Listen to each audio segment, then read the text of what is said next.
Hi, I'm Richard Osborne from UK Business Forums, and for International Women's Day, I'm really privileged to have spoken to some inspirational businesswomen as part of the Drive podcast, and I'd like to share with you some of their sound bites and nuggets of advice now.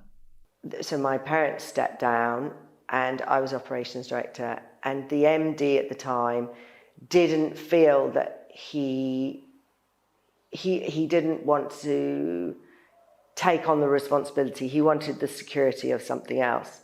So he took one of our new contracts that was in the pipeline and went to work for that business, which left me at 25 with my FD running 12 centres around the UK. That's quite a substantial operation for such a young age. It was, and I didn't really know anything about anything. I knew how to read a P&L, just about. I knew how to chase debtors. I knew how to run a building, because that's what I'd been doing. But I didn't know anything about business at all. And I was good with people. That was all I really had at that time.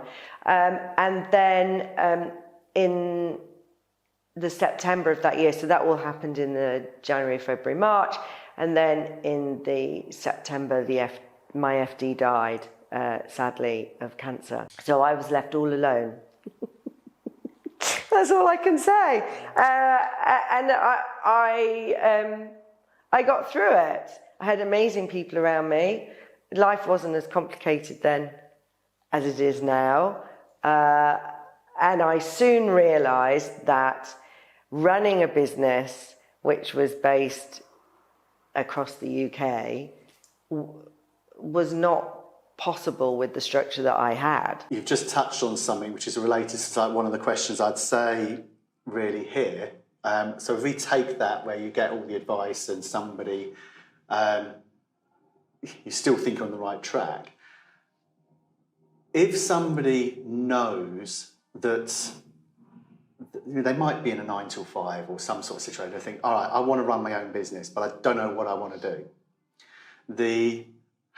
What would be the advice you'd give somebody like that? So, in fact, I won't lead the answer. Just, how would you approach that? Yeah, well, the first thing is base it on the thing that you love to do. Yeah. So base it on your passion. And I will never forget, and Richard, you may remember this, I spent years running an event called Startup Saturday, where taught thousands of people. It was all in person.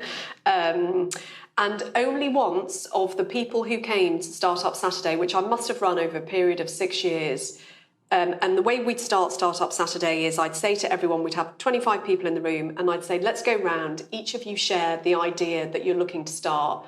And so many times I would hear, I'm a banker by day, but my real love in life is baking. Or I work for the civil service, but what I love is graphic design. And of course, they were starting a business based on the thing that they loved. Only once in my living memory did I have a young girl who I remember, she sat in the front row.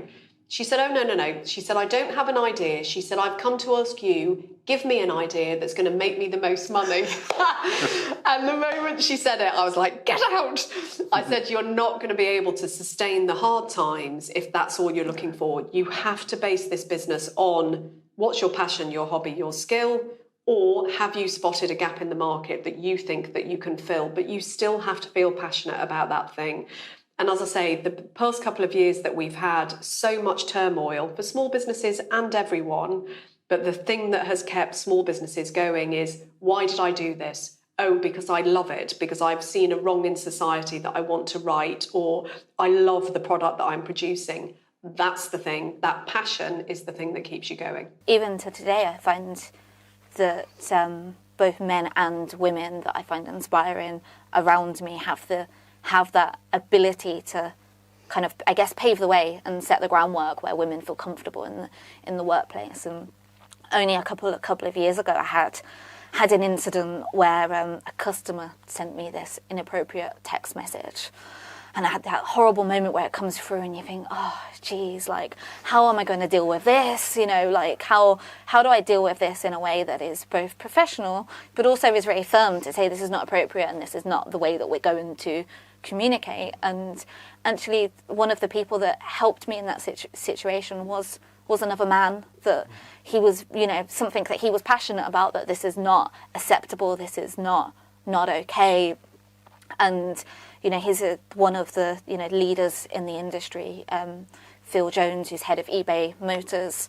And, I had a phone call with him, and he kind of gave me guidance and advice on how I could deal with that. And that's, as a very well-respected man in the industry, when women are able to speak to him about that and he can guide and advise, that's, I think, really invaluable, because it doesn't have to come from another woman. It just has to come from someone that is empathetic, understands that that's not acceptable, but also somebody that's very business savvy, so can guide you from a business perspective of how to deal with that in a way that is I guess professional, but also more importantly in a way that makes you feel empowered and makes you feel like actually you're setting your own boundary for what you will and won't accept in the workplace. So I'm very fortunate to have had a lot of men and women around me be able to kind of, I guess, inspire me, but also help and support from that perspective. Because as you said, the automotive industry is very male-dominated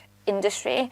There are a lot of perceptions about the industry and about, I guess, how people would behave in that industry. And, some of it true, I guess, but a lot of it not. And there are a lot of senior male leaders in that industry that want to pave the way for women and are doing a really good job at that. I'm in technology as a business, but I'm male. So try hearing your perspective, other perspectives for it. I don't experience some of those challenges that women might face in certain industries, but where you just mentioned working hard, I mean, I could bounce back and say that's something that doesn't matter whether you are male or female. It doesn't really matter. People have to work hard. You mentioned that it's changing. Some people use like the glass ceiling analogy. Oh, I hate that analogy. I mean, who put the glass ceiling there? I think for me, looking at my background and my history, what I feel is that I've spent my life breaking so many barriers that I cease to see the glass ceiling. I mean, what glass ceiling and who put it there? I think sometimes we put the glass ceiling on there ourselves. For me, it might sound corny, but if you believe it, you can achieve it. For me, there's, like we just mentioned, going to the former Soviet Union at the age of 16 to a country where I knew no one, didn't speak the language, stood out like a sore thumb being a black woman. I mean, that for me was the biggest thing that happened, changed for me as a young woman. Yeah. So now, when I get through obstacles, I think back to that thinking, if you've managed that, then you can conquer the world. I hope you enjoyed watching this interview. Please remember to hit subscribe and like. It really helps us with the algorithms for YouTube, and I'll look forward to bringing you more interviews in the next episode of Drive, the small business podcast from UKBF.